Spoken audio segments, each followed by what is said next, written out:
na Rádio Baruch FM. Falando de Gente, com Marcos de Paula e Josepina Rischioni.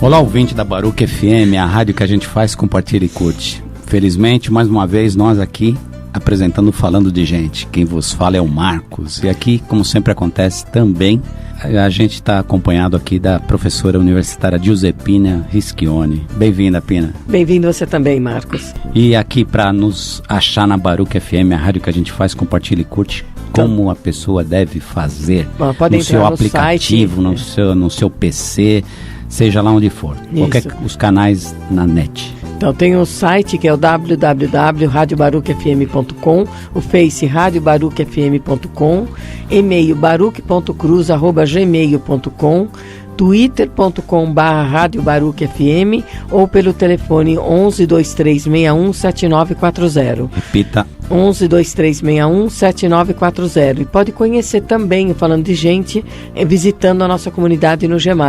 Exatamente. Lá no G+, é só digitar programa Falando de Gente. Nós temos perfil dos convidados, podcast de cada entrevista, vídeo, fotos também de cada entrevista, agenda cultural, artigos, comentários. Tem um bom lastro lá do que é essa trajetória nossa do Falando de Gente, que já está indo para o seu 4º ano. Isso. É? E o Falando de Gente tem a produção de Lara Lima, direção geral de Afrânio Vanderlei e apresentado pelo Marcos e Josepina. E lembrando que o programa ele vai ao ar todos os dias das 15 às 16 horas. Exatamente. E hoje aqui no nosso Falando de Gente, nós estaremos falando sobre educação. A gente fala muito, cada vez mais, né, do que é educação, escolarização, aprendizagem, desenvolvimento.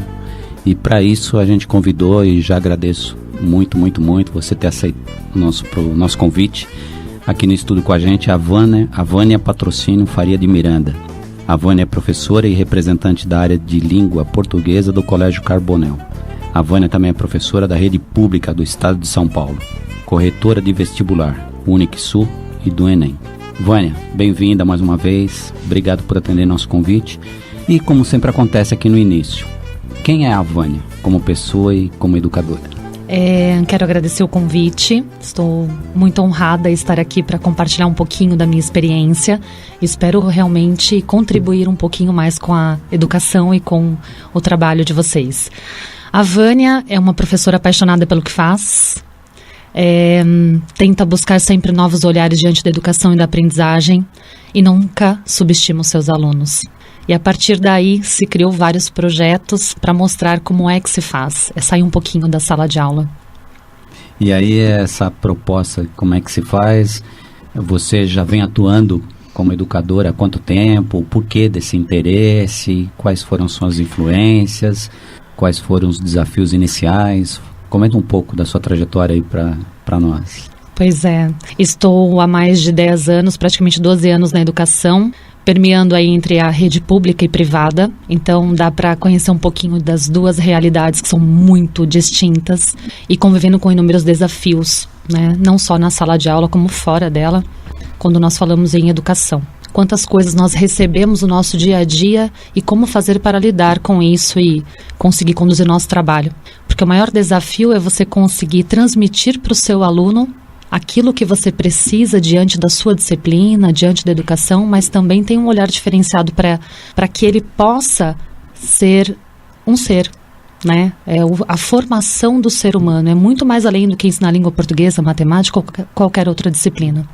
Então, esse é o maior desafio hoje, como transmitir para o meu aluno e conseguir respeitar ele dentro do seu espaço, a sua individualidade.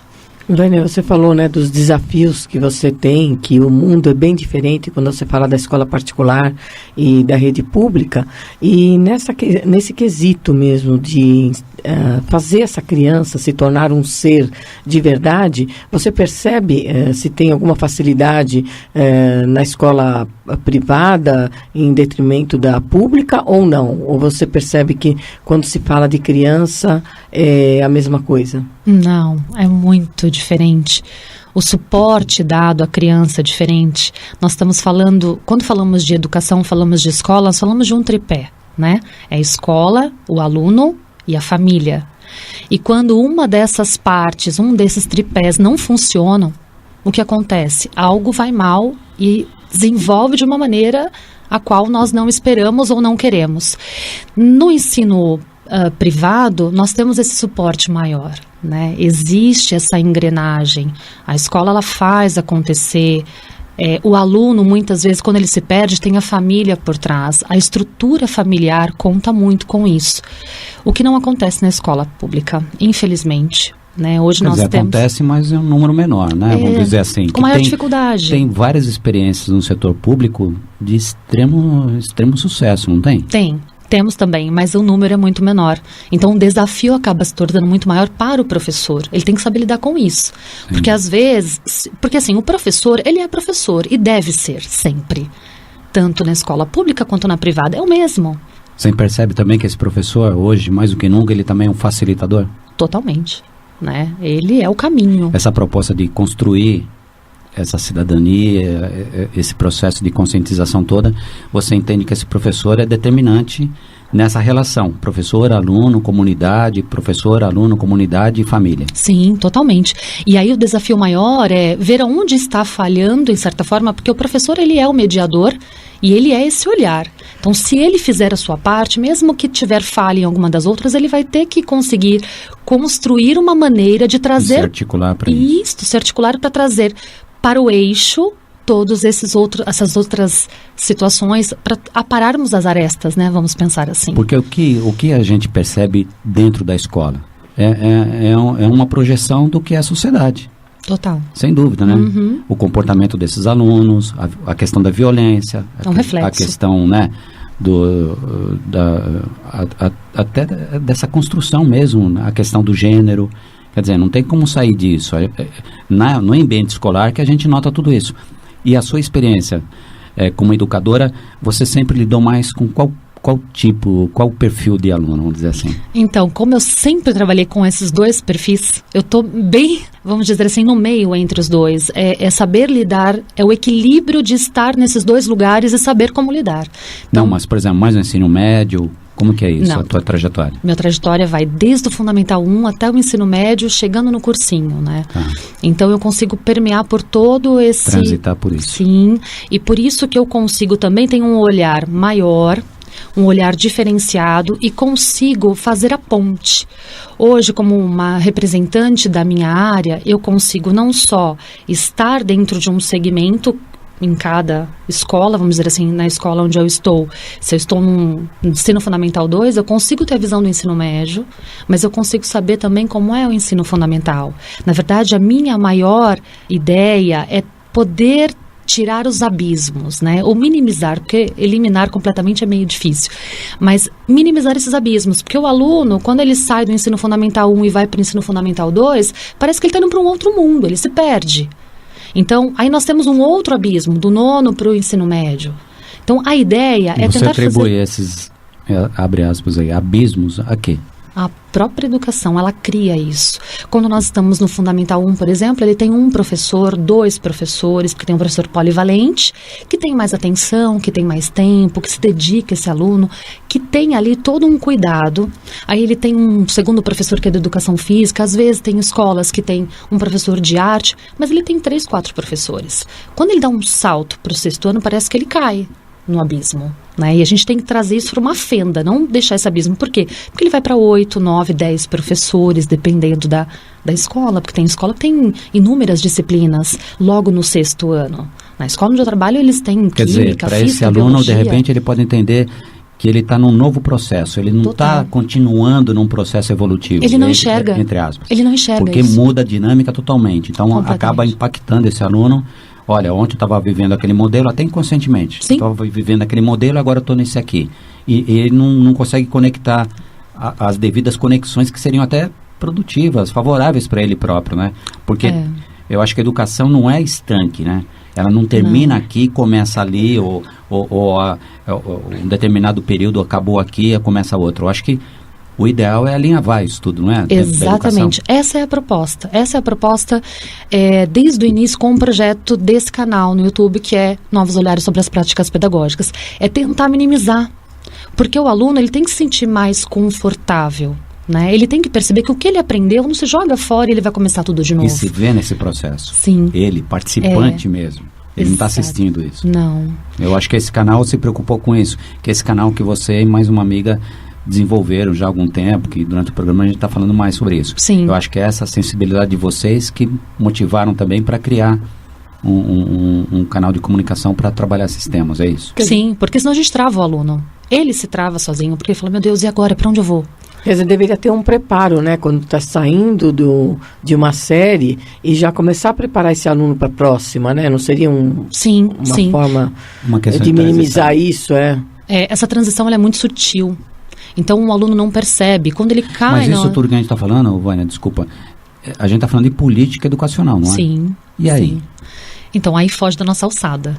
Pois né? é. Então, nós como professores e preocupados... Cada cidade, dos 5 mil e tralalá, por exemplo, São Paulo, estado, mais de 5 mil municípios, cada um pode ter sua política municipal da educação. Sim. E como é que é alinhavar tudo isso? Então, esse é o grande desafio do professor. Ou não precisa alinhavar? Deveria. Mas esse é o grande desafio do professor hoje, lidar com essa política. Né? Como ele vai lidar com isso? Porque ele é a chave. O professor, ele é a chave, porque ele política, recebe... né, Vânia? Vamos deixar bem claro, a gente não está falando só estudo de currículo. Não. É muito mais do que isso. Não, porque esse é um assunto muito amplo para ser discutido. Né? Senão demoraríamos aqui horas para falar sobre isso. E ele não tem, e esse professor não tem nenhuma autonomia, né? Dentro da sala de aula, dele mudar algumas coisas para facilitar, tem? Ele tem a sua própria dinâmica. Só, mas a não autonomia... teria... Não, porque ele tem um currículo que ele tem que seguir. Né? Nós temos aí um planejamento, um currículo, mas a didática e a dinâmica para tentar fazer isso mais leve, de uma forma mais adequada... Aí vai depender do professor. Depende do professor, ele tem que ter flexibilidade. Então, um professor que não é flexível... Esse professor consegue se preparar para isso e não ser tão engessado. Ele precisa se permitir, né? É isso que a gente precisa mostrar para o professor. Ele consegue fazer diferente, mas ele tem que querer. Ele tem que se permitir também ser flexível. Senão ele trava também. E fica nessa situação do seguir as ordens do jeito que é, e o aluno, que hoje é diferente, porque o aluno mudou, não é mais o mesmo aluno de antigamente, é o aluno geração, né, estamos falando de uma era tecnológica, um aluno geração Google, que ele quer resposta a tudo muito prontamente, você dificilmente consegue fazer o aluno parar, não pensar, só como pesquisar. Traz questões para o professor, que Sim. necessariamente o professor, humanamente falando, ele não consegue domina. Saber de tudo. Não. Então, chegou o aluno e falou, isso. E aí? Ele vem Olha com que algo situação. diferente e fala, uau, o que é isso? Então, peraí, me ajuda aqui. Aí é a situação que o professor fala. O envolvimento. É o ensinar e o aprender. Você aprende com o seu aluno também. Isso. Então, peraí, isso aí eu não sei. Me explica como é que funciona. Quer dizer, Deixa eu isso entender. já é uma desconstrução de uma lógica que o professor em pé, todo mundo sentadinho, um atrás do outro, quietinho. Dotado de todo conhecimento. E o professor lá, e falando e... Não. Quer dizer, desconstruir até essa dinâmica que sempre foi colocada. Exatamente. Então, nós precisamos estar atentos a isso e nos envolver com o aluno para criar esse vínculo e para desconstruir essa coisa que foi engessada e falar, não, o professor detém assim todo o mesmo, poder. E acabou. E banalizou desse jeito, isso não pode assim acontecer. Que funciona. E aí uma pergunta já crucial, né, Pim? E aí eu sou obrigado a perguntar, né? Aí eu agora tô provocado a perguntar. Posso? Pode perguntar. Você vê como a Pina é gentil? Pode perguntar. Pode. Ô, Vânia, e essa questão, por exemplo, setor público, que a gente vê, sabe sim, por exemplo, síndromes que já afetam a maioria dos professores, não só a síndrome de Burnout, que é complicado isso, leva a uma depressão profunda, a despersonalização da profissão, é o desgaste dessa relação com os pais, é a postura de vários pais que percebem cada vez mais a escola como um depósito dos seus filhos, que meu filho precisa ir para a escola porque eu não tenho tempo de cuidar dele e outras questões. Quer dizer, como buscar uma possibilidade de uma nova escola, né? Não sei se seria essa palavra, nova escola, essa frase, mas baseado na tua experiência, tanto no setor privado quanto no público, como é que você, nesses 12 anos, percorrendo esses caminhos. Você falou agora há pouco, você falou, mas na escola particular existem muito mais recursos. Só que, muitas vezes, quando a gente fala de recursos, não somente recursos pedagógicos, mas a gente está lidando com pessoas, a gente está lidando com culturas, a gente está lidando com, de repente, com uma família que tem um maior poder aquisitivo, mas tem outros valores e outros conceitos que também prejudicam o desenvolvimento dessa criança. Como é que você consegue olhar para esses dois cenários, escola pública e escola privada, e trabalhar no seu canal no YouTube? Então, esse é um outro grande desafio, porque são, aquilo que eu falei, realidades muito diferentes. Sim. E suporte também, porque enquanto nós estamos numa escola privada, em que nós temos todo esse suporte, e a família tem condições de conduzir... O suporte que você está falando é o suporte material? Não só material, mas também psicológico, porque as famílias, elas são mais, vamos dizer assim, particular conta sensibilizadas, com isso. Sim. Pelo menos algumas. A maioria, né, que tem esse olhar para com o aluno, esse olhar diferenciado de falar, puxa, peraí, aqui tem algum problema. E o professor também tem que fazer parte disso, porque quando ele olha para o aluno, ele fala, peraí, esse menino é assim porque a maioria, é assim, vai banalizando e vai taxar o aluno. Ele é bagunceiro, ele é isso, ele é aquilo. Não, peraí. Hoje em dia é assim mesmo e pronto. Não é assim. Olha para esse aluno. O aluno, às vezes, ele está na sala de aula, mas ele não está. Mas por quê? Porque ele tem déficit de atenção, porque hoje tudo que se coloca nomes, diagnóstico... Vão se rotulando, né? E carimbando. Exatamente. Tem casos... E o pior, né, Vânia? Para ele, vai lá no psiquiatra que ele... encaminha e fica tudo certo, né? E não é bem assim. Então, nós, como professores, temos de ter um olhar diferente. Peraí, esse menino, qual é o problema? É atitudinal... Ele está com um problema que realmente precisa ter um olhar diferenciado, encaminhado, exatamente, encaminhado para uma orientação pedagógica, para uma coordenação. Um apoio psicológico. Ou um apoio psicológico. Vamos pedir aí uma avaliação psicopedagógica para esse menino, para tentar entender quais são as dificuldades e em que nós podemos ajudá-lo. Né? Ou realmente, peraí, conversando com esse aluno, você consegue identificar muitas vezes? Muitas vezes, não só uma atenção especial para esse aluno, mas também para a família desse aluno. Exatamente. E quando você tem essa aproximação com o aluno, o que você percebe muitas vezes? Que ele está com um problema familiar, porque é uma criança. Então, né? Se tem uma discussão em família, ele já se fecha. E ele traz isso para a escola. Então, assim, não é um momento para encaminhar para um psicólogo ou falar, olha, aquele menino está com um problema ou déficit de atenção. Não, ele está com um problema interno. E você precisa dar o tempo dele, porque cada um tem seu tempo. É o olhar diferenciado que você tem que ter ali na sala de aula. Agora, na escola privada, a gente tem essa facilidade, porque se o aluno precisa, encaminha para orientação, a gente tem sempre uma equipe, uma coordenação, convoca a família aceita melhor, vai investigar, fala, olha, tem alguma coisa que precisa ser cuidada ou não tem. Olha, é assim mesmo, vamos embora. E às vezes, quando conversamos com a família, percebemos que o problema está lá atrás. E ali, juntos, conseguimos realmente conduzir a situação de uma melhor forma possível. Na escola pública é um pouco mais difícil, porque não temos essa equipe toda, né? Precisamos de uma equipe multidisciplinar para trabalhar. Existem vários recursos? Sim, mas efetivamente falha. Muitas vezes, depende da escola, depende da maneira como isso é lidado. Nós, professores, não somos capacitados para diagnosticar nada. E nem para lidar. Nós temos uma sala de inclusão e não somos preparados para trabalhar com inclusão. Como nós vamos lidar com isso? Essa questão, professor, vai diagnosticar? Quer dizer, é mais uma atribuição a esse professor? Diagnosticar e tratar, né? Não, mas aí, olha o perigo disso. Risco. Quer dizer, de toda a gama de trabalho, da preparação, que o professor, ele não atua só na sala de aula, né? O trabalho desse professor começa bem antes. Sim. Do que ele vai fazer nessa sala, como ele vai conduzir esse grupo, como é que ele vai provocar esse grupo, como é que ele vai trabalhar todas essas questões da educação. Então, muito antes dele chegar na escola, ele já vem trabalhando. Pois é. Eu entendo assim, essa dimensão porque eu vivo muito próximo a diversos professores. Então, é o que eu falo muitas e muitas vezes. Estar na sala de aula é o resultado de todo um trabalho que aconteceu antes. Sim. Não é? Isso Sim. É verdade. E aí, quando eu também entendo isso como psicanalista, em eventos tal, que a gente, às vezes eu escuto uma fala muito próxima disso, falar, mas o professor também deveria diagnosticar, entende? Quer dizer, eu acho que a gente precisa tomar um certo cuidado com isso, porque senão é mais uma atribuição a esse professor. Que não é especialista na área. Percebeu? Né? Então, por exemplo, Um professor, ele pode perceber que determinado aluno, ele está extremamente fragilizado.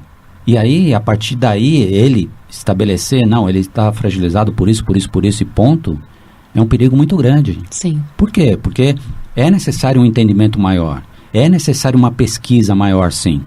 Até, principalmente, porque reconhecermos em cada aluno um ser único, é um indivíduo. É um indivíduo. Cada pessoa é única, sem dúvida Exato. nenhuma. Exato.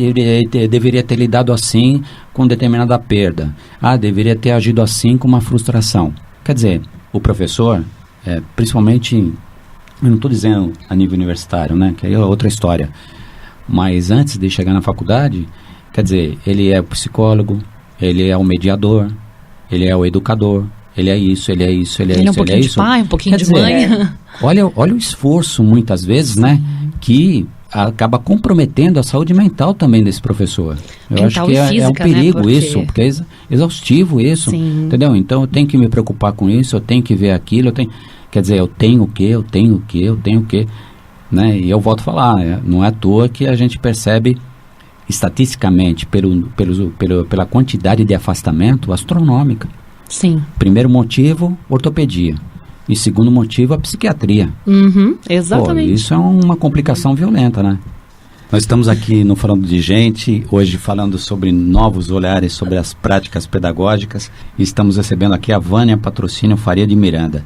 A Vânia é professora e representante da área de língua portuguesa do Colégio Carbonel. A Vânia também é professora da rede pública do Estado de São Paulo. E corretora de vestibular da Unicsul e Enem. E é isso, aqui para nos acompanhar na Baruch FM, a rádio que a gente faz, compartilha e curte. Tem o site que é o www.radiobaruchfm.com, Face radiobaruchfm.com, e-mail baruch.cruz@gmail.com, twitter.com/radiobaruchfm ou pelo telefone 11 2361 7940. Repita. 11 2361 7940. E o nosso ouvinte, ele pode também conhecer mais do Falando de Gente visitando a nossa comunidade no Gemais. Você explica, isso. por favor? No Gemais nós temos lá o perfil dos convidados, os conteúdos dos programas em podcast, que são os programas gravados, não é isso? Isso. Agenda cultural, artigos e muito mais. E lembrando, né, que o Falando de Gente tem a produção de Lara Lima, direção-geral de Afrânio Vanderlei e é apresentado pelo Marcos e Giuseppina. E que o programa Falando de Gente vai ao ar todos os dias das 15 às 16 horas. Ô Vânia, retomando a nossa carruagem. Vamos lá. O nosso trem da alegria. Seria bom explicar o que é a corretora de vestibular, para a gente não esquecer, né? O que é isso? Eu nunca ouvi falar. Corretora de vestibular é você aluga prédio para fazer vestibular, é isso? Que é isso? Eu não cheguei nesse cacife ainda de alugar nada. Olha, não, professor, não tem essa. Toma cuidado com isso. Como eu sou professora de redação, eu também corrijo redação de vestibular. Então, essa correção é do próprio vestibular redação. Corretora de correção. De correção. Pô, olha só, eu estou imaginando corretora dos imóveis para fazer... A língua portuguesa faz isso, ela é linda, né? Você viu só? Que fantástico. Ambiguidade. Isso. Tá vendo só? Tá vendo? Análise do discurso. Cadê a nossa sala de aula? Olha aí. É isso aí. Fala um pouco mais desse canal do YouTube. Sim. O que tem nele, o que não surgiu, tem, como é que, há quanto tempo, que tipo de conteúdo a gente descobre ali dentro, quais são as dicas, qual é o objetivo, dá uma geral assim, por favor. Então, é um canal novo, está iniciando agora, esse é um projeto que, na verdade, surgiu de um grande desafio, compartilhar experiências com os colegas. Porque muitas vezes o que acontece? Trabalhamos muito, mas não conseguimos compartilhar aquilo que nós fazemos. Então, assim, fica tudo muito dentro da sala de aula. Em que momento eu consigo... Atrás dos muros. Atrás. Dentro da sala, fechado. Então, peraí, vamos abrir essas portas da sala de aula e mostrar o que fazemos, né? O que é real, o que é possível, porque assim, como você faz isso? Faço desse jeito, mas muitas vezes nós não conseguimos compartilhar. O canal, ele surgiu para mostrar como é que se faz, como é que se pode fazer, práticas pedagógicas. Então, assim, dentro das minhas experiências, das minhas práticas, o que é que deu certo? Isso deu certo, então eu vou compartilhar com os colegas para contribuir com essas práticas. E a partir daí trazer contribuições deles também, né? Uma troca de experiência. Esse projeto é para mostrar que nós precisamos sair desse caminho só do caminho reto, engessado da educação. Olha, a língua portuguesa é isso e ponto. Conservador. Não, a língua portuguesa é linda, maravilhosa, ela é ampla, ela vai muito mais além. Como eu trabalho muito com projetos interdisciplinares, amo trabalhar isso e eu acho que é o caminho melhor para o aluno conseguir ampliar os seus olhares. Eu acho que é aí que a gente começa a mostrar como é que se faz, né? Então, os projetos que são desenvolvidos em sala de aula, eles vêm para esse canal, para que o outro possa observar, compartilhar e também trazer, né, trocas. Começa por aí. O canal, ele não vem só para mostrar o que é sala de aula. Porque quando eu pensei no canal, na verdade foi um incentivo dos meus próprios alunos, por isso que eu falo, nós aprendemos com eles. Para mim, o maior desafio foi ir para frente das câmeras. Porque me colocam numa sala de aula com 500 alunos, mas não me colocam numa sala vazia com uma câmera na minha frente. E os meus alunos me cobravam isso. Vânia, faz, abre um canal, cria um canal. E fala, falei, meu Deus, como é que eu vou fazer isso? A gente te ajuda, vai lá, cria um canal. Eles me incentivaram. Então, eu acho que eu também devia isso aos meus alunos, pelo incentivo. Falei, vocês vão me ajudar? Foi Vamos. provocada. Ótimo. E eles me dão super dicas. Mas eu não queria fazer um canal. Falei, não quero fazer videoaula. Isso nós já temos muito, é um material que nós já temos aí, né? E muitos bons canais, e eu direciono os alunos, assistam esse canal, vejam esse, eles já sabem, eu não queria fazer isso. E o canal fala sobre práticas pedagógicas. Fala sobre as práticas, então eu tenho, a ideia é falar para os alunos aquilo que eles precisam ouvir, o caminho que eles deveriam executar diante de uma atividade, né? Algumas dicas de estudos, algumas dicas dentro do próprio conceito da língua portuguesa, da interdisciplinaridade, uma atividade proposta, uma resolução de questões, como é que poderia resolver essa questão, o que o enunciado te pede, olha só, a expectativa, né? Como é a grade de correção, e esse é o olhar para o aluno. Para o professor trazer essas práticas e compartilhar. E no caminho uma formação de professor, né? A ideia depois é desenvolver isso para alguns projetos de formação, de palestras e de trocas e de assessoria. Deixa eu ver como é que está o seu projeto, que eu posso contribuir com a minha prática, com a minha experiência, fundamentar somando mais esforços. esse trabalho, somando.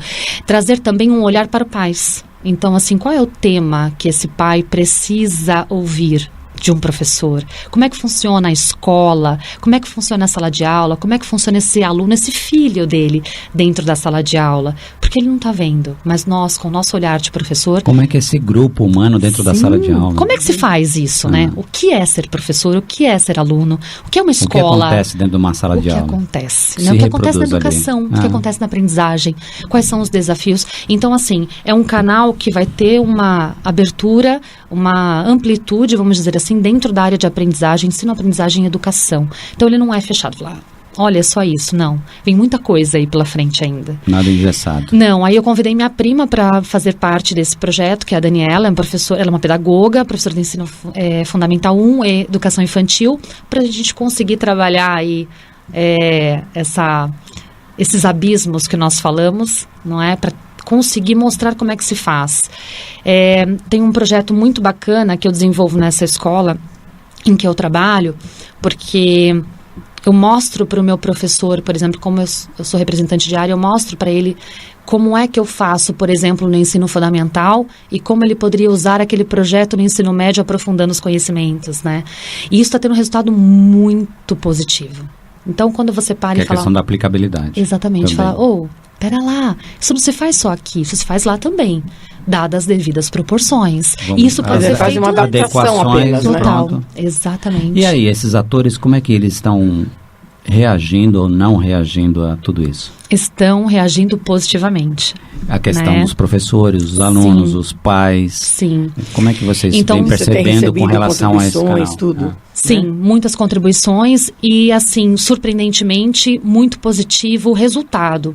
Então, por exemplo, um projeto que eu desenvolvo de interdisciplinaridade, em que nós temos um livro paradidático. Então, eu tenho lá uma leitura escolhida pelo professor, cuidadosamente, diferente de uma escola pública que nós falamos há pouco, que às vezes nós recebemos isso de cima e o que eu faço com isso agora? Não, Né? várias escolas particulares também têm um projeto pedagógico engessado. Tem. Eu mesmo conheço. Ó, segue essa cartilha aí, ponto. Então, aí vem a flexibilidade do professor em saber lidar. Né? Como lidar com isso? Porque quando eu entrei nessa escola, o professor, na verdade, por exemplo, ele escolhe o livro. Então, vamos falar de leitura, por exemplo. Ele escolhe o livro que ele vai adotar naquela determinada série, naquele determinado grupo. Ok? Então, vamos imaginar, eu escolhi para o ano que vem uma leitura. Só que o ano que vem eu não estou mais nessa escola. O outro professor que vier, ele vai ter que conduzir essa leitura. Como ele faz isso? Vai ter que fazer da melhor maneira possível, mesmo se ele gostar ou não gostar, Sim. concordar ou não concordar. Aí vale realmente a didática e o desafio do professor em fazer melhor. Não ser apenas um executor. Exatamente, mesmo que não goste, isso já aconteceu. No primeiro ano que eu assumi nessa escola, tinha uma leitura que eu falei, nossa, não está adequada para essa série. É uma leitura muito infantilizada, eu estou subestimando meus alunos, é uma coisa que eu não faço. Eu não subestimo, porque eu sei que ele pode ir muito mais além. Então, eu tive que fazer uma readaptação naquela leitura. Corrigir algumas rotas. Para conseguir puxar isso. O máximo do meu aluno. Né? Então, isso tudo a gente tem que aprender a lidar. Nessa leitura, eu faço esse trabalho de interdisciplinaridade, sempre tento buscar contribuições de outras áreas, porque a gente cresce. Né? O aluno acaba ampliando muito o seu conhecimento e ele começa a alinhavar. E nós temos aí as competências do Enem, né? Diversas áreas do conhecimento.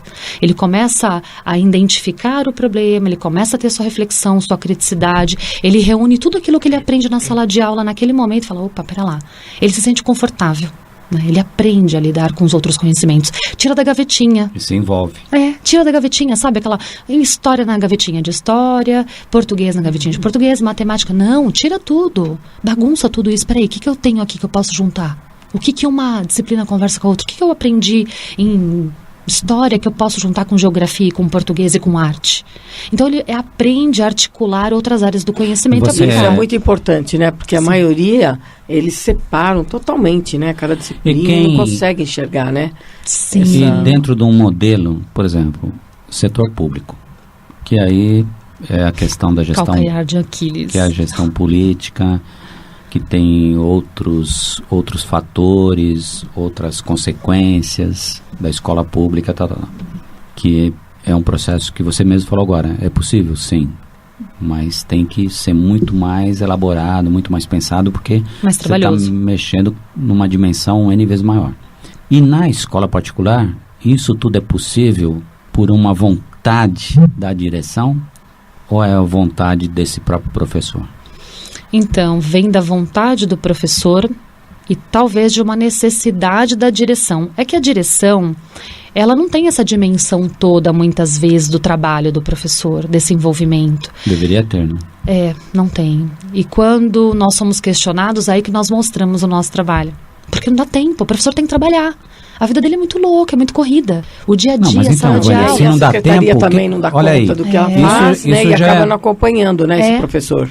Mas então, se a gente falar isso, reconhecermos isso, não tem tempo, esse já é um primeiro problema a ser repensado. Pois é. E o professor porque se não tem tempo, e aí, como é que está rolando isso? Qual é a possibilidade disso? Se ficarmos nessa perspectiva, não tem tempo para isso, não tem tempo para aquilo. Quer dizer, então, antes de qualquer coisa, de pensar numa melhoria efetiva, não seria um momento cada vez mais necessário de repensar o que é essa gestão desse tempo? Repensar isso, repensar o planejamento, repensar onde se quer chegar e como fazer para chegar nesse lugar. Né? Em falando em escola pública, por exemplo, nós temos essa maior dificuldade não só da demanda, mas da própria dificuldade do material e da articulação dos professores.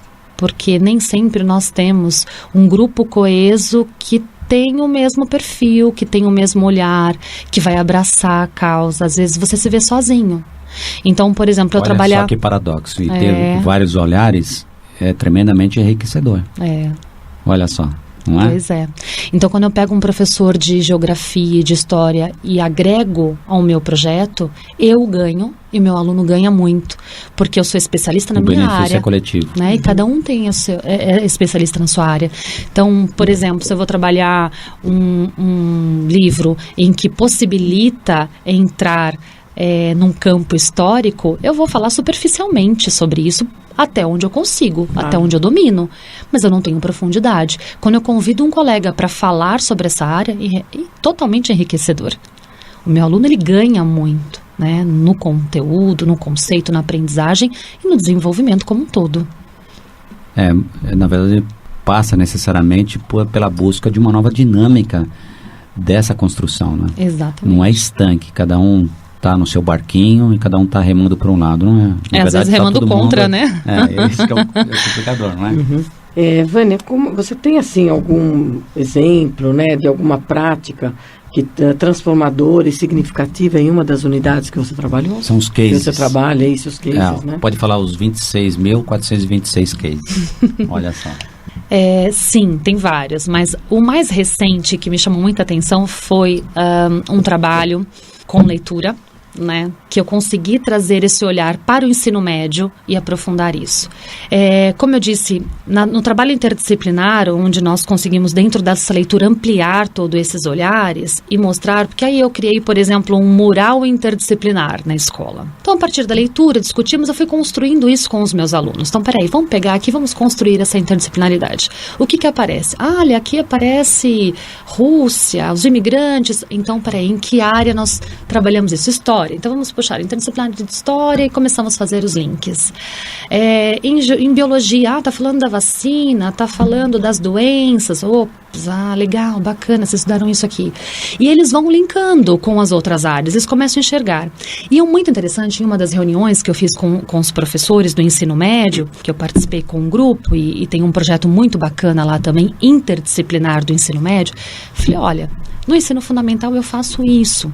E eu acredito que se vocês colocarem isso no ensino médio vai dar super certo, porque vocês vão reunir todas as áreas, todos esses olhares numa leitura. Porque nós temos as leituras de vestibulares, né? Nós temos os clássicos que são trabalhados, que são riquíssimos. Mas o que nós estamos fazendo com isso? Fica às vezes só no blá, blá, blá. Aí o professor apresenta os conceitos, apresenta dentro da literatura. Mas e os outros? E quando esse aluno chega lá no vestibular? Que ele tem que fazer conexão. Será que ele dá conta de fazer sozinho? Será que ele consegue ter essa dimensão toda? Então vamos mostrar como é que faz. Só que o aluno constrói. E ele vai construir de uma forma diferente. Porque aqui eu conduzo o meu aluno porque ele precisa aprender. Quando ele chega no ensino médio, ele já aprendeu. Ele sabe fazer sozinho. Então ele vai muito mais além. E nós estávamos trabalhando o mundo de Sofia. E eu convidei os professores, dei a ideia, conversei com a professora de filosofia, fantástica. Ela falou, vamos fazer. Mostrei para eles como é que se construiu isso no ensino fundamental, vamos fazer agora em todos do ensino médio. Todas as salas do ensino médio ganharam um mural e os alunos começaram a construir.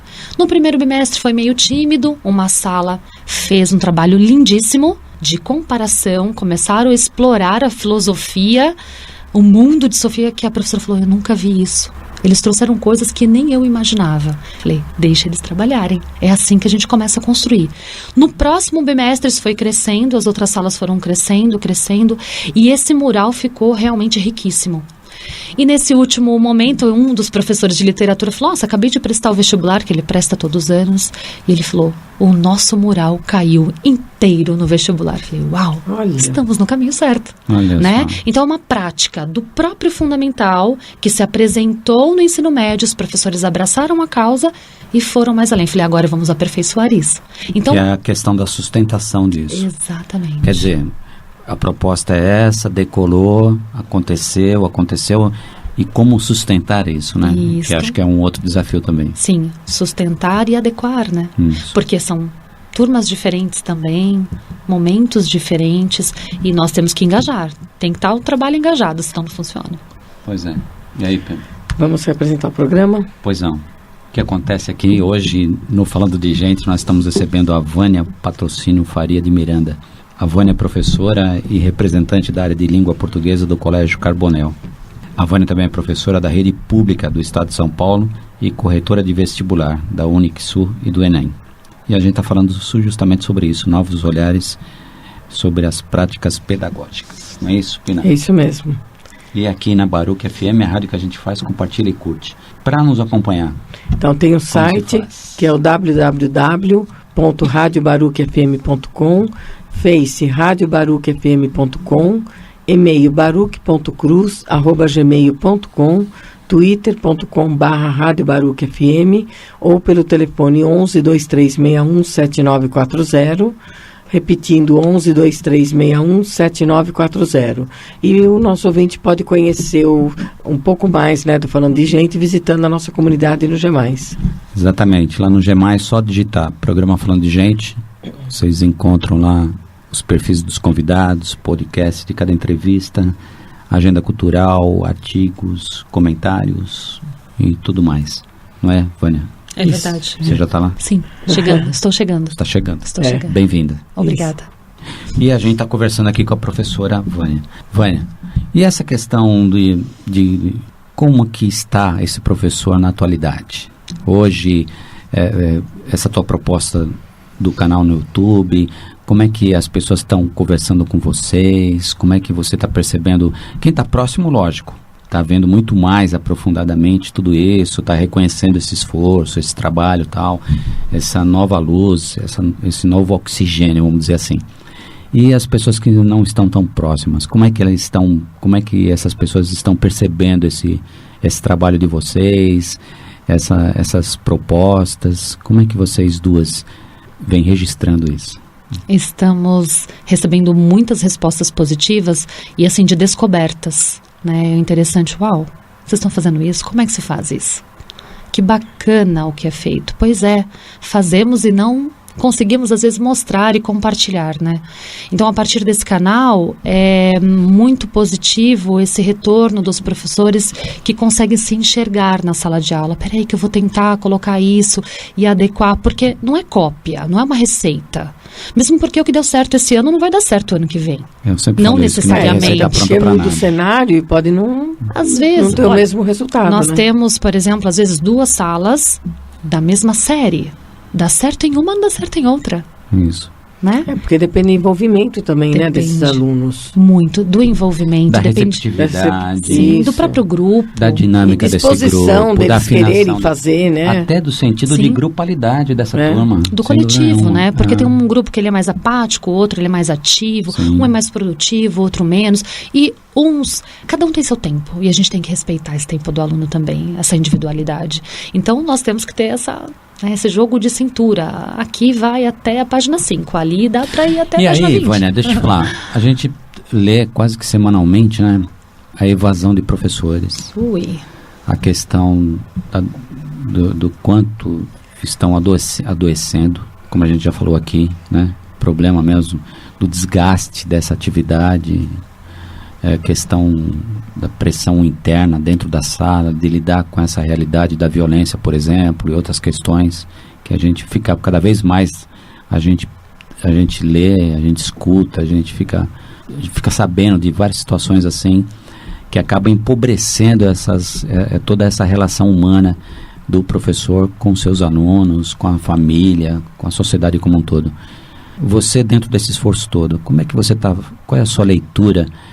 Até paralelamente falando também, essas pessoas hoje que estão buscando atuar como professores, professoras, o que você está percebendo? A gente está caminhando, a gente está transitando, a gente está numa transição. Que horizonte, ou quais horizontes você está percebendo dentro de tudo isso que você falou até agora, que é possível sim oxigenar tudo isso, é possível sim percebermos uma nova relação do que é ensino e aprendizagem e tal. Como é que você está notando isso? Eu resumiria um quadro bastante triste em falar em ser professor hoje em dia, não é? O professor está exausto, ele está completamente desmotivado, doente, né? Ele está adoecendo mesmo. E eu digo assim, eu acho até interessante falar, parece que nós estamos emburrecendo. Nós estamos tendo tempo nem para estudar mais, investir nos estudos, na educação, porque você tem que trabalhar tanto. O quadro, vamos falar de escola pública, né? Que é o maior problema hoje em dia, você trabalhar demais, ter que trabalhar 2, 3 períodos em várias escolas, se deslocar muitas vezes, lidar com as adversidades, com a violência, sim, com a falta de vontade, às vezes, não só do aluno, mas vontade política. Né? O que nós estamos recebendo aí de incentivo? Né? Vamos analisar um quadro do professor, o valor hora-aula que o professor ganha, o valor de tempo que ele né, se dedica. Quer dizer, fora da sala de aula, que é muito maior, né? Porque o professor, ele trabalha 3 vezes mais. Ele não tem lá 40, 60 horas semanais. Tem professor que trabalha 60, 70 horas semanais. Só que ele não trabalha isso, ele trabalha triplicado, que é o antes, que você tem que preparar, planejar, criar as provas, as atividades. E aí depois? Você tem que ministrar a aula e depois corrigir tudo isso, replanejar, rever. Que horas que esse professor tem para ele? Não tem. Que vida social? Não tem. Tá muito lazer, cultura. Não tem. E aí? Infelizmente, hoje o quadro, a maior parte é esse mesmo, é triste. Ele não tem tempo para ele não tem para reciclar, não tem tempo para respirar. E quando tem, parece que você se cobra. Peraí, eu não tenho, eu posso ir ao cinema? Eu posso ir ao teatro? Peraí, eu não tenho que preparar a prova? Se uma professora chega um pouco mais produzida na escola, de roupa, com cabelo e tal, é capaz de muita gente olhar para essa professora e falar, nossa, o que está acontecendo? Até isso. Sim. Olha quanto estigma tem nisso tudo. Exatamente, você tem que estar sempre destruída, cansada. Complicador isso. Um desafio tremendo. São muitos desafios, né? Pessoal, social. E no canal no YouTube vocês também abordam esse viés do lado cultural desse profissional, a necessidade de se propor uma reflexão maior com relação a esse tempo para si. Sim, né? Como a gente fala, mesmo tempo que você não faça nada. Não é que você tem que ter tempo mais para fazer aquilo e aquilo, que aquilo. Pô, tempo para você e ponto. Que é um tempo para você ficar... Quer dizer, não existe o nada, né? Mas que você ficar contemplando sei lá o quê, entendeu? Ficar na tua paz, já é uma tranquilidade, é um resgate de você com você própria, tal. Como é que é essa busca, É um reequilíbrio, Quer dizer, né? Tão necessário, e Sim. principalmente nessa atividade. Sim. Pô, porque você está lidando numa sala, né? Eu volto a dizer, cada aluno, ele está com uma perspectiva ali, ou mesmo que ele tenha uma atitude assim, totalmente indiferente, apático, mas isso também diz alguma coisa. Quer dizer, e esse professor é sempre catalisador disso tudo. Hoje, amanhã de novo, depois de novo. E aí? Cadê uma ação, sabe, até eu diria, de saúde pública mesmo? Por que não? Sim. Entendeu? E não é, quando a gente está falando de saúde, não é só a minha praia, que é a questão de saúde mental. Mas a saúde física também. Quantos e quantos professores, eu mesmo na clínica, o ano passado e esse ano aumentou isso. E eu fiquei sabendo através de outras pessoas que estão com problema nas cordas vocais. Sim, são inúmeros casos. Entendeu? É a reação à baixa imunidade, entendeu? Que também afeta. Sim. Quer dizer, um monte de sinais, de pistas que você vai pesquisando, você vai estudando, você acaba entendendo. Sabe? O mal que causa essa despersonalização, essa falta de respeito, sabe? Essa agressão continuada, sabe? Não só por parte de muitos alunos, mas da própria família, muitas vezes. Quer dizer, que ambiente a gente está, né? É um desafio tremendo para isso. Deve ter muito amor mesmo para atuar nessa área, né? Tem que ter. Deve ter, literalmente falando, muito tesão mesmo para lidar com tudo isso, porque senão é complicado. Porque se você for, você mesmo pautou agora aí, como acabou de falar, salário, pô, que professor que pode falar, pô, tô ganhando muito bem? Não ganha. Imagina. Entendeu? Vai aí na escola pública, que fala, mas hoje tem... Eu recentemente até ouvi isso. Uma pessoa fala, mas hoje com o desemprego que tá, ainda bem que o professor tá ganhando isso. Quer dizer, como se o salário em si justificasse tudo. Eu acho que além de repensar as práticas, temos de repensar o que é ser professor. Isso. Né? Repensar como é estar professor hoje em dia. Porque, na verdade, ninguém quer mais ser professor. Não, até as porque universidades estão fechando. Ele é cobrado até pela família. Sim. Né? Então, se a criança tem alguma dificuldade, o professor que é culpado. Então, quer dizer, tudo que acontece, essa família vai cobrar esse professor. Né? Então, se ele briga com o colega em sala de aula, porque o professor não viu. Né? Então, quer dizer, tem uma série de coisas que esse professor tem que dar conta. Sim, são responsabilidades. Né? Que nós acabamos carregando ao longo. Tudo é culpa do professor hoje em dia. Isso. E nós temos que tirar esse estigma. Eu participei de um congresso recente, né? Falando lá sobre essa questão de saúde mental e, por coincidência, na área da educação. E na hora do cafezinho lá, dois 2 casais, pais, né, de alunos. Parabéns, que bom a sua fala, muito interessante e tal. Aí um desses pais, né, falou assim: Marcos, mas eu vou te falar uma coisa, sabe? Eu noto que meu filho tá muito mal educado porque a escola não tá fazendo o papel dela. Essa A escola não educa. E aí, Vânia? Pô, que é isso? Aí eu olhei pra ele e falei: me desculpa, o senhor espera que a escola eduque seu filho? Ué, qual é o papel da escola? Pô, aí eu falei, nossa. Ele acabou ele foi como convidado lá, né? Ele assistiu que nós estávamos numa mesa lá, batendo um papo, uma mesa redonda lá, falando sobre essa dinâmica de professor, aluno, currículo, tal. E aí eu falei, pô, essa pessoa acabou de ouvir o quê? Olha como tem certas questões que fica difícil a pessoa se reconhecer, né, Vânia? Então eu transfiro para a escola, eu transfiro para aquele outro sujeito, ou eu transfiro para aquela outra instituição, uma responsabilidade que deveria ser minha antes de tudo.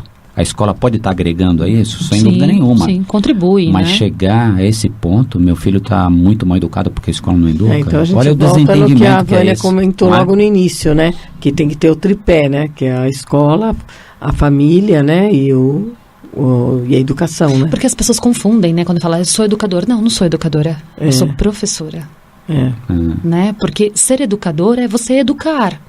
Nós também fazemos isso, mas eu não posso levar um título e falar, eu vou dar educação para o seu filho.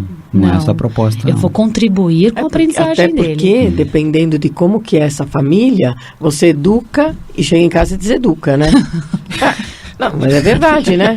Não é? Nós que atendemos dependendo da situação, não adianta você chega querer em educar. casa e fala assim, mas pô, na escola mas não é assim, lá é que é diferente. Mas na minha casa não é assim. Não é isso que rola, não. Totalmente diferente. Desconstrói. Desconstrói, claro. E as pérolas, assim, quando os pais chegam e falam, mas eu não sei mais o que fazer com meu filho. Eu falei, se o pai não sabe, imagine nós.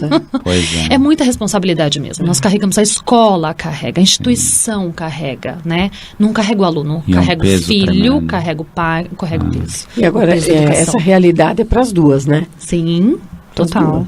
Para as duas. Vânia, nós estamos chegando nos finalmente. Finalmente, falando para uma professora de português. Finalmente. Ela vai falar, nunca mais eu piso na Baruch. Olha, eu queria, antes de a gente realmente encerrar, né? Se pudesse dar não só o endereço, né, desse canal de vocês, alguma outra dica para o nosso ouvinte, querer saber um pouco mais sobre esses projetos de vocês, ou visitando o YouTube já dá para entender direitinho, ou os 16 e-mails que vocês têm, o facsímile, olha que chique. Nossa. Nem sei se tem facsímile ainda. Então, o Orkut também já acabou, viu? Não brinca, olha só. Já estamos na era aí, sei lá, eu do quê? Porque é tudo tão rápido, né? É muito efêmero. Uma outra questão, né, que não deu pra gente falar aqui hoje, mas a gente pode estar retomando futuramente, a tecnologia na educação. Sim, é o desafio de hoje em dia, né? Quem atende cobrança, exatamente, como lidar com isso. Como trazer as TICs para a sala de aula. Outro grande problema e outro grande programa. Exatamente. O canal que nós estamos criando, na verdade, ele também é um facilitador dessas TICs. Então, utilizamos isso como a tecnologia em sala de aula para agregar. Qual o endereço lá, Vânia? Então vamos lá, Novos Olhares sobre as Práticas Pedagógicas, é o nome do canal. Digita isso no YouTube e já entra lá. Ou professora Vânia Miranda, profa, né? Vânia Miranda também já direciona direto para o canal. E-mail, por favor. profa Vânia Miranda, Novos Olhares sobre as Práticas Pedagógicas. Ou e-mail, vaniahome, HOLME, @hotmail.com. Repita, por favor. vaniahome, @hotmail.com. E ouvinte da Baruch FM, do nosso programa Falando de Gente, aqui foi mais um belo programa, sem dúvida nenhuma. Eu tenho o maior orgulho de estar fazendo isso aqui na Baruch, sério mesmo, porque o Afrânio sempre incentiva muito a gente, essa questão da educação, cultura, saúde, comportamento, desenvolvimento pessoal, profissional e etc, etc. Como se faz bolinho de chuva, como se prepara leite quente, que dói os dentes da frente da dente. É verdade. Enfim, a gente faz, olha, gostoso fazer isso. E parabéns pelo seu trabalho. Obrigada. Muita saúde e felicidades, tudo de bom sempre. E ver em 2018 a gente bolar alguma coisa sobre as tecnologias na educação. Quero agradecer a oportunidade, agradecer o convite. É uma honra estar aqui com vocês. Foi uma tarde deliciosa. Agradecer ao Afrânio. E assim, todas as dicas que também vocês transmitem para todos os ouvintes, é fantástico. E desculpa, eu ia me esquecendo, agradecer ao Carlos, né? O Carlos que comentou muito do teu trabalho, ele elogiou muito. Sim, agradeço também. Ele falou, Marcos, super você precisa ver que pessoa, como pessoa gente, como professora. Eu falei, calma, não vai chorar, você não vai chorar porque se controle. É muito legal, o Carlos é gente finíssima. Eu tô falando do Carlos Toledo. Sim. Algumas vezes está aqui com a gente também. Super bacana, agradeço também. Tudo de bom para você de Obrigada. novo. Tá? Isso, muito obrigada, viu? Obrigada. E venham outros momentos. Com certeza. Você ouviu Falando de Gente, com Marcos de Paula e Josepina Rischioni. Falando de Gente, na Baruch FM.